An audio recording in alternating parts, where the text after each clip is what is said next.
The ball is on the ground, the stadium is roaring, and for a split second the entire Texans season feels like it's slipping through C.J. Stroud's fingers. Again, Acrisure Stadium is loud, merciless, and unforgiving, and in that moment, nobody would have blamed DeMeco Ryans for losing faith. Because this wasn't supposed to happen like this. Not here. Not now. Not with everything on the line. Houston didn't just walk into Pittsburgh expecting a fight. They walked in believing they were ready to make a statement. A young quarterback, a rising defense, and a coach who built his reputation on discipline and accountability. But early in the wild card game, C.J. Stroud looked rattled. 2 fumbles. An interception. The kind of mistakes that end playoff runs before they ever really begin. And yet somehow, Houston walked out with a 30-6 win that felt both dominant and deeply uncomfortable at the same time. Because the score lied. The story underneath, it was far more complicated. This wasn't a victory that made everyone feel warm and confident. It was a win that forced hard conversations. And DeMeco Ryans didn't run from them. From the opening drive, you could feel the tension. Pittsburgh smelled blood.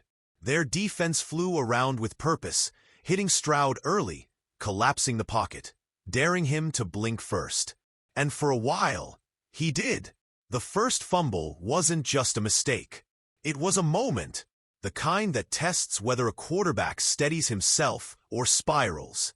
Then came the second. Then the interception. 3 turnovers before the game even had a chance to settle into rhythm. Most teams don't survive that. Most quarterbacks don't either. But this Texans team didn't panic. And neither did their head coach. That's the part everyone missed at first. After the game, DeMeco Ryans didn't sugarcoat what happened. He didn't deflect. He didn't hide behind the scoreboard. He acknowledged the mistakes directly, almost bluntly. Bad plays happened. Turnovers happened. And that honesty mattered more than blind praise ever could. Because Ryans wasn't just talking about one game. He was talking about growth. This is year 3 for C.J. Stroud. His 3rd playoff appearance. The phase where potential starts demanding results. Where flashes aren't enough anymore. And Ryans understands that better than anyone in that building. He's been in these rooms. He's seen talented players break under pressure, and others rise because they were allowed to fail without being abandoned. That's why his words carried weight. He didn't excuse Stroud. He contextualized him. It's a 60-minute game. And Stroud kept battling. That sentence mattered. Because battling doesn't mean playing perfect. It means surviving your worst moments without letting them define you. And that's exactly what happened next. Houston's defense took over the night, like it had been waiting for permission. Short fields didn't faze them. Momentum didn't shake them. They suffocated Pittsburgh drive after drive, turning desperation into frustration. 3 points allowed off turnovers. 3. That's not just good defense. That's elite, season-saving football. According to advanced metrics, this Texans defense ranks near the top of the league, and this game showed why. Without them, we're having a very different conversation today. Without them, Stroud's mistakes become fatal instead of educational. But because of them, Stroud had time. Time to breathe. Time to reset. Time to remember who he is. And slowly, after halftime, the game changed. Stroud didn't suddenly become flawless. He didn't light up the scoreboard with impossible throws. What he did was far more important. He calmed down. He protected the football better. He trusted the system. He made enough plays to keep the chains moving and let the defense continue strangling the life out of the Steelers. That's quarterbacking maturity, not dominance. Control. And yet, nobody is pretending this was a great night for him. It wasn't. It was messy. It was uncomfortable. And it was necessary.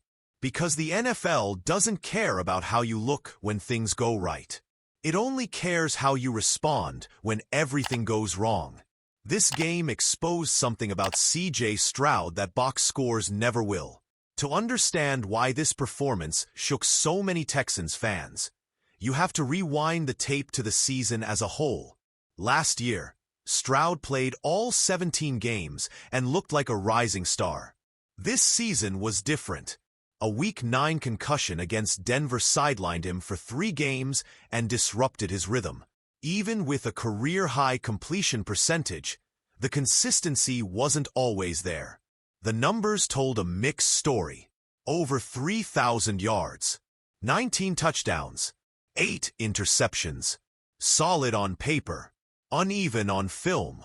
There were weeks where Stroud looked unstoppable, and others where the offense stalled when it needed him most. Monday night felt like all of that tension boiling over at once. He entered the game having avoided turnovers for weeks. Clean football, smart decisions. Then suddenly, it unraveled. 2 fumbles erased in an instant what had taken months to build. An interception that reminded everyone how thin the margin is in January. And still, Houston won. That's the part that complicates everything.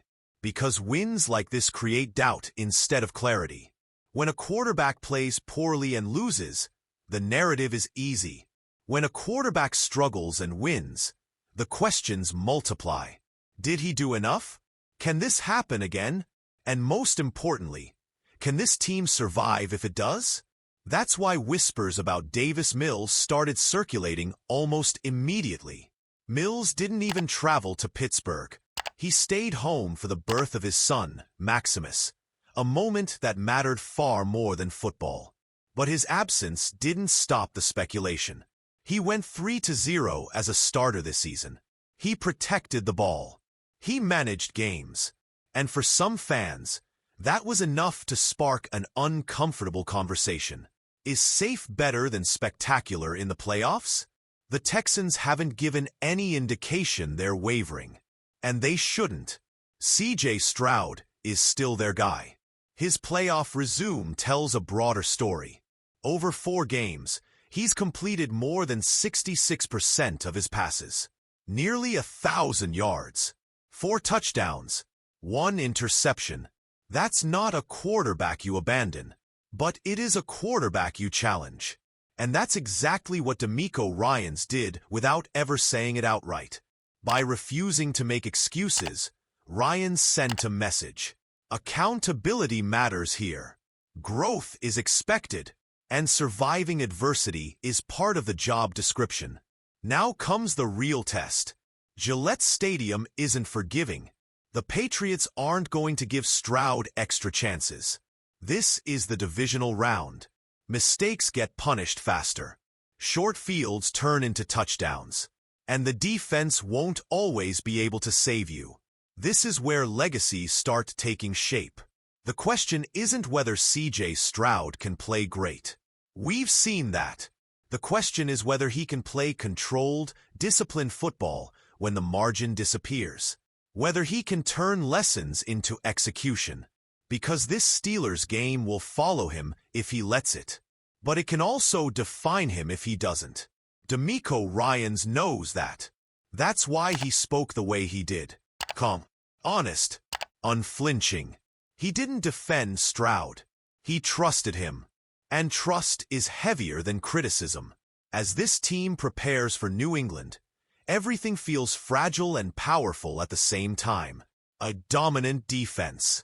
A young quarterback on the edge of something bigger. A coach setting a standard without raising his voice. This is what real progress looks like. It's not clean. It's not comfortable. And it doesn't always feel satisfying in the moment. But it's real. So here's the question that matters. And it's one every Texans fan needs to answer honestly. Did DeMeco Ryans handle C.J. Stroud the right way after his worst playoff performance? Or should Houston be worried heading into the divisional round? Drop your thoughts in the comments, because this conversation is only just beginning.